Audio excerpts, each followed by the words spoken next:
had a lot of comments on the Facebook page about people loving the releases from Film Detective, the Blu-ray classic releases of films that normally would have been out on from really crappy DVD public domain companies in the past, and suddenly a lot of these movies that have never really gotten proper releases are getting great Blu-ray releases from Film Detective. So with all of those comments on the Facebook page, people were asking more about Film Detective, and I thought, all right, it's time that we reach out to the Film Detective and see what makes that company tick. So we reached out to them, and Phil Hopkins, who runs Film Detective, along with his colleague Don Stradley, agreed to talk to us. And Phil Hopkins has been with a number of companies previously, so I've worked with Phil for years, and he's one of those guys that just loves movies and knows a lot about movies and takes a great deal of care with movies. And he and Don Stradley are doing a wonderful, wonderful job over there and creating a new company that is filling in a lot of blanks and a lot of gaps in people's collections. So, without further ado, here's my conversation with Phil Hopkins and Don Stradley of the Film Detective. All right, it is a wonderful hot day in July, and I'm avoiding the heat by sitting inside and talking to Phil Hopkins and Don Stradley from the Film Detective. Thanks for talking to us, guys. Thank you. Thank you. We have been covering your stuff for quite some time, and we had a posting on our Facebook page from one of our listeners who thanked us for mentioning your titles, had purchased 2 titles, and was elated and was going to go dig through your library and wanted to know more about the company in general. And Phil, you've been through a number of different companies. We've worked with you for years in various incarnations. Could both of you talk a little bit about what the philosophy, the grounding philosophy for the Film Detective is, and how the company came into existence? Well, we're elated that your colleague and friend was elated to discover us. That's wonderful news and greatly appreciated. The challenge, obviously, in this market right now is with digital emerging and physical product being challenged to get into retail and have something that's sold. You really have to kind of have something that's an improvement on what one can purchase out there in the world of home video. So our philosophy has been, since we started 2.5 years ago, is with the home video and the DVDs and Blu-rays that we're releasing to try to do things that haven't been done yet. And that includes releasing the movies in their correct aspect ratio, which is something that was overlooked by a number of players in the industry for many years. That's something that we're spending a lot of time to get right, and consulting with people like Bob Furmanek, who are authorities in projection of proper aspect ratios, and trying to source good material, which has always been a challenge when it comes to releasing public domain movies. Those sort of are the things that we're paying extra close attention to, and then certainly having great editorial with the likes of Don Stradley. Well, Don, any thoughts? Yeah. Well, one thing I was going to add, and Phil can correct me if I'm off base, but I think there are still people out there who get very excited about DVDs and Blu-rays, even though streaming is likely the wave of the future. Like you said, there was someone you knew who was very happy about what we were doing, and I think that's maybe it's the last wave or the second to last wave, but people are still interested in having a disc that they can hold in their hand and compare it to other discs. I think that's where we fit in too. Well, it is definitely, our listeners are very much into the joy and the satisfaction of ownership, having that thing in your hand and knowing that there's not a giant digital pipeline that separates you from the movie that you want to watch, and if your internet goes down, then, Exactly. you're out of luck. The titles that you guys have released, the one that really kind of lit us up and lit a lot of people up was Kansas City Confidential, which is just such a great classic. How did that sort of fall on your radar? Well, it's certainly one of my favorite noir titles, and we got the treat to actually see it on the big screen last month. Don was on hand for the exhibition at a local theater where we live here north of Boston in Beverly, Massachusetts. We had a theatrical screening off of the high-def file, which just looked incredibly stunning on a big screen in an old theater. So that was a real treat, was to see something theatrically.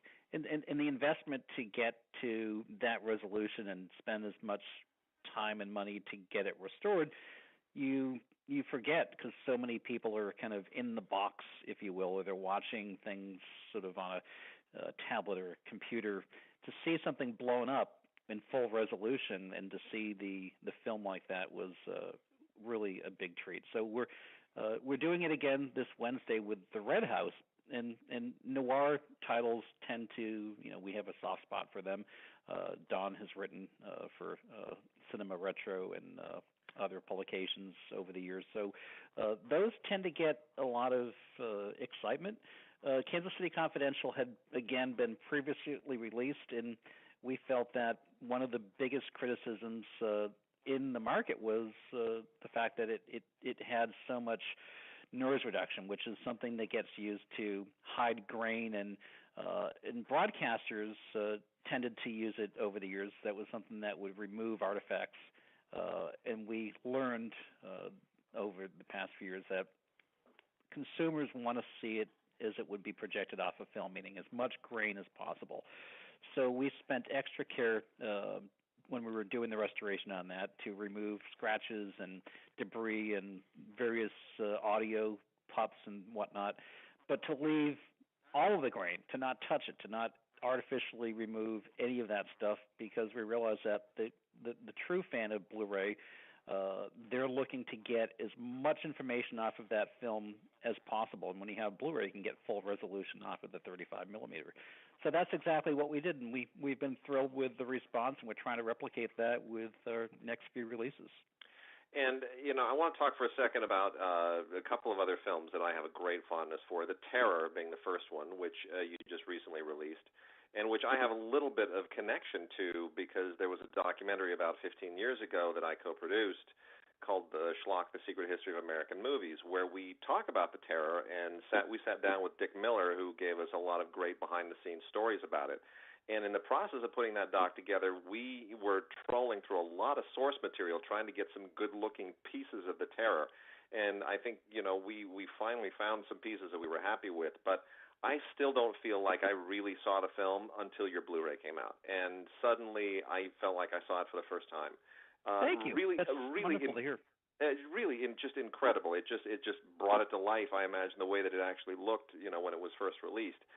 Talk for a second about the challenges, because I know what we went through. Could you talk about what you go through and how you deal? You said a little bit about cleaning up and restoration, but finding those source materials for public domain titles is such a needle in a haystack effort, and sometimes a lot of companies just don't see the value in it. You guys do such an incredible job. Do you have a magical formula for what you do? I wish we did.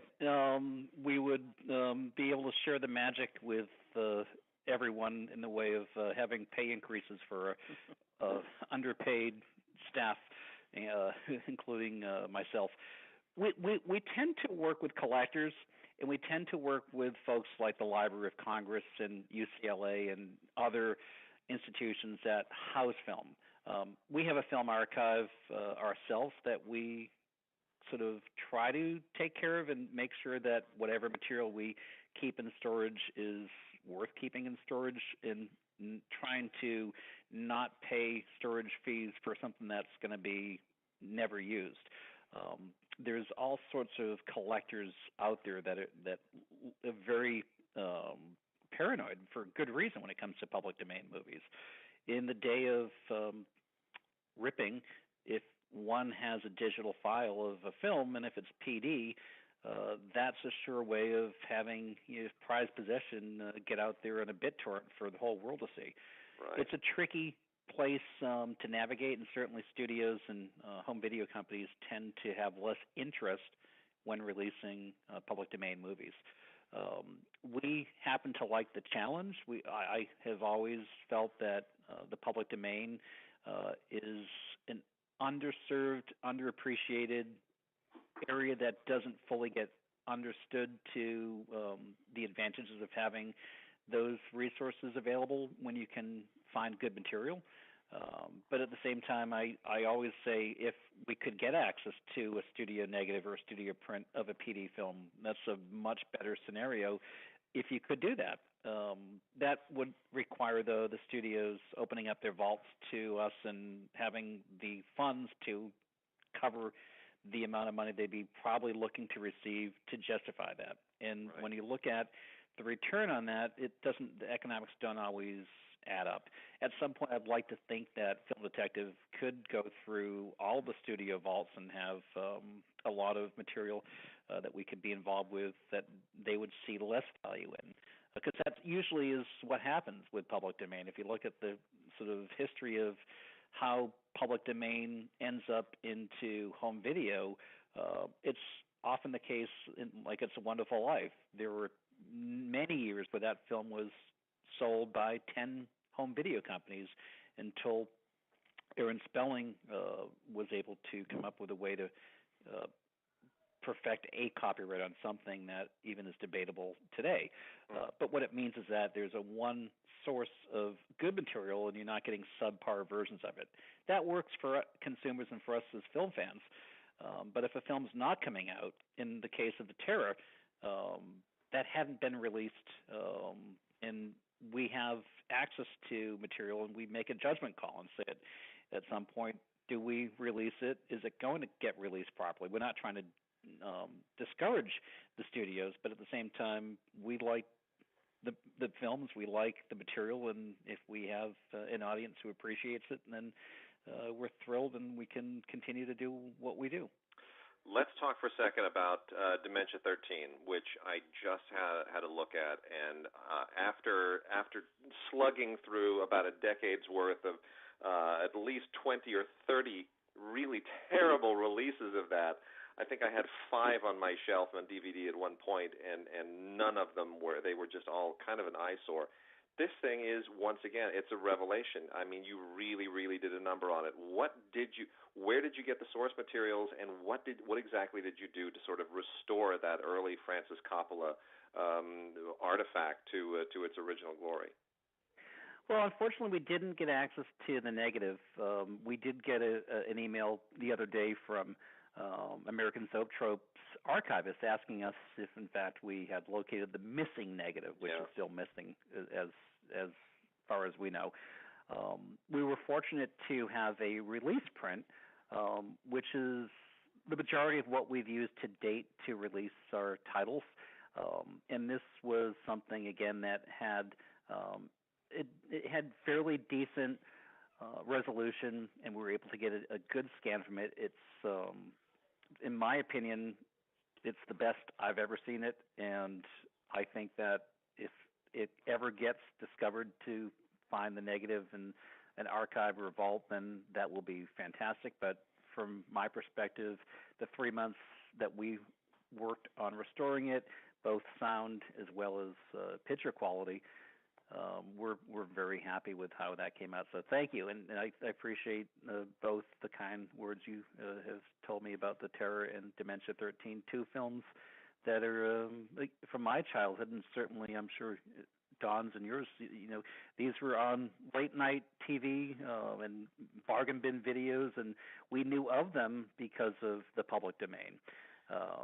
And you look at the history of being able to get any copy of a movie, whether it's on VHS or DVD. I remember getting catalogs from Something Weird and Sinister Cinema and Chiller and all the folks who are still around in business. Yep. And it's because of companies like that, and that we have an appreciation for catalog movies that probably wouldn't see studio releases. And those companies, I think, are really the champions of the cult movies and the esoteric movies and the B poverty row pictures that we're celebrating those titles. And now with technology and hopefully with some more luck in finding good prints, we'll continue to carry on that tradition of releasing films in a resolution that's going to have that audience want to repurchase them again. And I know I happen to have 2 or 3 versions of different movies in my collection. Every time I see a better version, a good example of that is White Zombie. I probably have 4 copies of White Zombie in my library. Yeah. Well, it's true. I mean, and I went through that, like I said, with Dementia XIII and The Terror as well. You just keep picking up every next release of it on DVD, hoping that one of them will really be the one. And I think what you guys are doing is you're finally giving film collectors a chance to say, "I've got the one, and that's it, and I don't need to look for this anymore." What other titles can in the coming months can we tease our listeners with? What else do you have in the pipeline that we can announce? Well, I believe next month we're going to be putting out Patterns, which is the old Rod Serling classic from the 50s, which was a TV drama, then it was a big screen drama, and it's been through the public domain grind for a number of years. And I think this is going to be another great addition to add along to The Terror and Dementia XIII as another public domain movie that finally looks good and sounds good, because the sound is a problem with a lot of those movies too. Yeah, we forget that the audio sometimes is in even worse condition than the picture, isn't it? Oh yeah, and what I'm hoping is all the people who bought all of those huge collections of 100 DVDs for $10 in a box at your local drugstore, which was sort of a craze for a while. Hopefully they all got tired of those really horrible sounding discs and will come out and look for movies like Patterns and Dementia XIII. Well, it's great work you guys are doing. It really is. What does the future look? And I'll wrap it up with this. I mean, you talked a little bit about the obviously the way that things are drifting now towards streaming, but there clearly continues to be a demand for physical product. Do you see that this is going to bifurcate, that a certain kind of movie is going to be a streamable movie and another kind will be a collectible movie, or is that line going to be kind of blurred? And what's going to happen? Do you have a crystal ball? I wish I did. If I would certainly include you in the lotto drawing if we had that. The information that we're being told, obviously, is the digital revolution has happened. If that was the case, I think there'd be no home video sales at all. And so, fortunately, there's still the hardcore collectors and cinephiles that appreciate what it takes to get a Blu-ray or a DVD into the marketplace. I think what we're going to have to do is kind of raise the bar a bit over the next few months and start to look to produce supplemental information. The one area that we know we're lacking in is our ability to produce supplemental features, and that's something we're going to start working on later over the next 3 to 6 months, and having enough time in advance to produce supplemental features. And then as we grow the library, we're going to be launching a streaming platform of our movies as well as our editorial. We have a local movie host here in Boston named Dana Hersey, who's signed on to be our voice of the Film Detective streaming channel. So we will have a streaming service which will be on Roku, Apple TV, Amazon Fire TV. It will be on the web. And it will essentially be our library and possibly some other collectors' libraries that we distribute. And that will be an area that we hope will gain some tracking as we continue to try to release more titles and finance the restoration. Well, you guys keep doing the great work that you're doing. It is definitely appreciated. We appreciate it, and our listeners really appreciate it. And you are helping a lot of collectors fill a lot of holes and plug a lot of blanks in their collections. So it is really appreciated. So thank you again for talking to us, and good luck going forward. Well, thank you. All right. Thank you. Take care. All right. There are the guys. So that's what makes the film detective tick. And with that, we now move into what I was mentioning, Dementia XIII. The old Francis Coppola film that has just been destroyed with so many horrible public domain DVD releases that a lot of people just don't even bother anymore. This is from 1963. Can you believe Francis Coppola directed a movie in 1963? It's like this is almost a decade before The Godfather. This is when he was sowing his seeds. And, Roger Corman and all that business. Oh my gosh! I was 2, so Well, anyway, it is a fascinating look at Coppola evolving as a filmmaker, kind of putting all the pieces together, and it continues to be a weird, creepy, and really cool cult film, black and white, 75 minutes long. It's been out a million times, but this is the first time it's really ever been out. I will say the Francis Coppola Roger Corman collaboration, Dementia XIII, a really extraordinary piece of film history that is finally out in a Blu-ray release, courtesy of the Film Detective, and it's gorgeous and it looks right, and they have done right by a film that everybody else has done wrong by for so long. So well done, guys. Keep up the good work, and very, very happy to have this. So keep collecting those Film Detective releases. They will keep coming out.